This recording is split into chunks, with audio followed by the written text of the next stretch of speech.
হ্যাঁ, hello guys, এখন আমি আপনাদেরকে দেখাবো কিভাবে সুন্দর করে রসুন লাগাতে হয়। যেহেতু আমাদের অন্য একটা আবাদ আছে, তাই আমরা এই আবাদের কোল দিয়ে রসুনগুলো লাগাবো 4 আঙ্গুল করে ফাঁকা এবং একদম কোল দিয়ে এক সাইড করে লাগাবো। দেখতে পাচ্ছেন পটল আছে, এই পটলের কোল দিয়ে এই টেংরি দিয়ে এটাকে টেনে এরকম সুন্দরভাবে টানতে হবে। টেনে মাটিকে একটু ঝুরঝুরে করে নিতে হচ্ছে, করে আমরা এই রসুনটা লাগাবো। আমি গত বছর লাগাইছিলাম, আলহামদুলিল্লাহ খুব ভালো রসুন হয়েছিল। এখন এটা লাগাবো।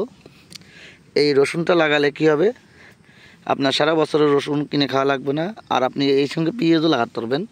আর এক সাইডে আমি যেহেতু 2 কেজি 2.5 কেজির মতো রসুন লাগাবো, আর ওরকম 8-10 কেজি পেঁয়াজ লাগালে আপনার সারা বছর পেঁয়াজ আর কিনে খাওয়া লাগবে না। ওই 8-10 কেজি থেকেই আপনার 2-3 মণ পেঁয়াজ হয়ে যাবে, ভাতি পেঁয়াজ।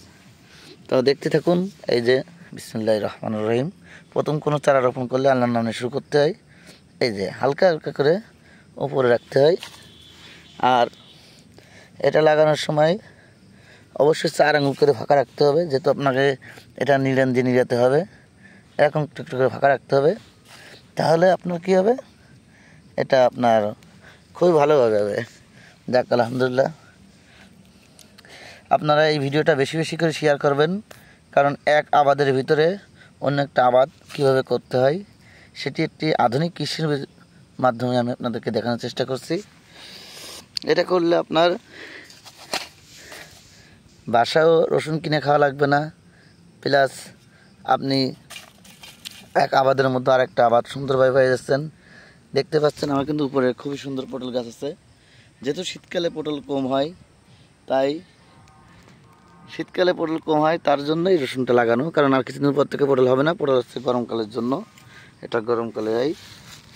তাই আপনাদের জন্য এই সুন্দর একটি ভিডিও আমি তৈরি করেছি, যেটা আপনারা দেখলে আপনাদেরও ভালো লাগবে এবং এটা বেশি বেশি করে শেয়ার করবেন, যাতে অন্যরা এটা করতে পারে। এটা কোনো অন্য আবাদের কোনো ক্ষতি হবে না, প্লাস এই আবাদটা করলে লাভবান হওয়া যাবে।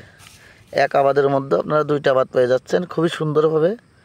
তাই আপনারা দেরি না করে আমাদের ভিডিওটা বেশি বেশি করে শেয়ার করুন, যাতে ভিডিওটা বেশি ভাইরাল হয়। এবং আমার এই পেজটা সাবস্ক্রাইব দিন। যারা শহরাঞ্চলে থাকেন তাদেরও ভালো লাগবে এরকম কৃষি, গ্রাম অঞ্চলে কৃষি সুন্দর সুন্দর আধুনিক যে চাষবাস, আপনারা যে রসুন বাজারে কিনে পান, আমরা এরকম সুন্দরভাবে চাষ করি বিধায় আপনারা পান। তাই আপনারাও বেশি বেশি করে শেয়ার করবেন। এই রসুন এক বাজার থেকে কিনে নিয়ে এসে এটা চিকে এক একটা করে কক বের করে এটাকে করা, এটা দেশি রসুন। দেশি রসুন লাগালে একটু মোটা আকারে লাগাতে হয়, তাহলে কি হয়, আপনার এটা যত মোটা আকারে লাগাবেন তত আপনার ইয়ে হবে, ফলনে ভালো হবে।